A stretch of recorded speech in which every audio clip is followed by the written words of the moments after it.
Visualization is right at the heart of my own work too. I teach global health. And I know having the data is not enough. I have to show it in ways people both enjoy and understand. Now, I'm going to try something I've never done before. Animating the data in real space, with a bit of technical assistance from the crew. So, here we go. First, an axis for health. Life expectancy, from 25 years to 75 years.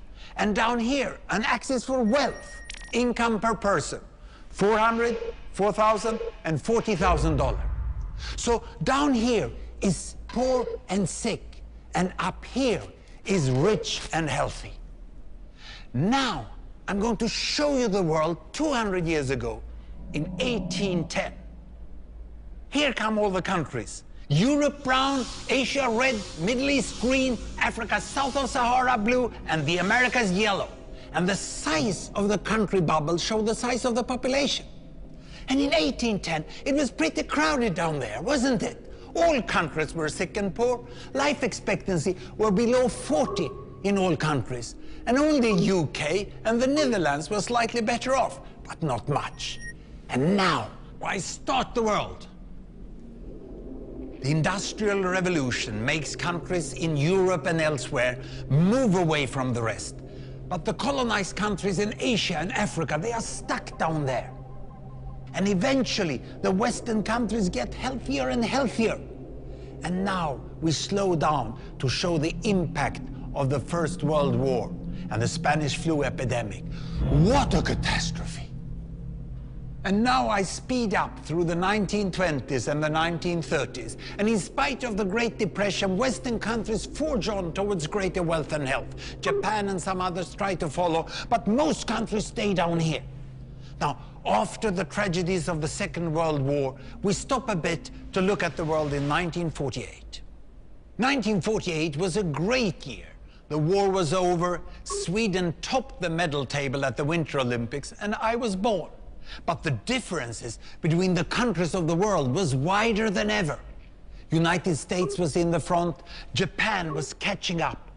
Brazil was way behind, Iran was getting a little richer from oil, but still had short lives. And the Asian giants, China, India, Pakistan, Bangladesh, and Indonesia, they were still poor and sick down here. But look what is about to happen. Here we go again. In my lifetime, former colonies gained independence, and then finally they started to get healthier and healthier and healthier. And in the 1970s, then countries in Asia and Latin America started to catch up with the Western countries. They became the emerging economies. Some in Africa follows. Some Africans were stuck in civil war and others hit by HIV. And now we can see the world today in the most up-to-date statistics. Most people today live in the middle, but there are huge differences at the same time between the best of countries and the worst of countries. And there are also huge inequalities within countries. These bubbles show country averages, but I can split them. Take China, I can split it into provinces. There goes Shanghai.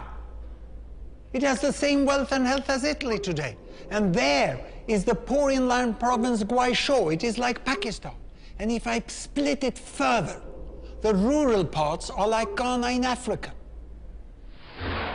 And yet, despite the enormous disparities today, we have seen 200 years of remarkable progress. That huge historical gap between the West and the rest is now closing. We have become an entirely new converging world. And I see a clear trend into the future. With aid, trade, green technology and peace, it's fully possible that everyone can make it to the healthy, wealthy corner. Well, what you have seen in the last few minutes is a story of 200 countries shown over 200 years and beyond. It involved plotting of 120,000 numbers. Pretty neat, huh?